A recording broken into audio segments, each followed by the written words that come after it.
আসসালামু আলাইকুম বন্ধুরা, আমি জাহেদ হাসান, বাইক পার্লার ওনার। আপনারা যে বাইকটি দেখতে পাচ্ছেন এটা হলো Suzuki SF A5 version bike. তো বাইকটি আগুনে পুড়ে দেখেন কতটা বাজে অবস্থা। ইঞ্জিনটার ভেতরে একটু ঠিক আছে, তাছাড়া পুরো আউটসাইডে কোনো কিছু বাকি নেই, একদম পুড়ে ছাই হয়ে যাওয়ার।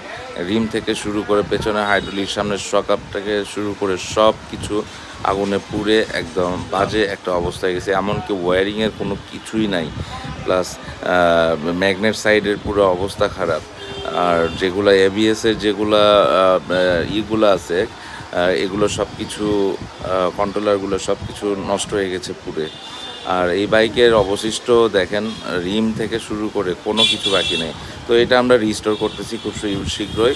আর রিস্টোর করার ভিডিওটা আপনারা অবশ্যই আমাদের ইউটিউব চ্যানেলে দেখতে পারবেন, যার জন্য আমাদের ইউটিউব চ্যানেলের সঙ্গেই থাকুন। ধন্যবাদ সবাইকে।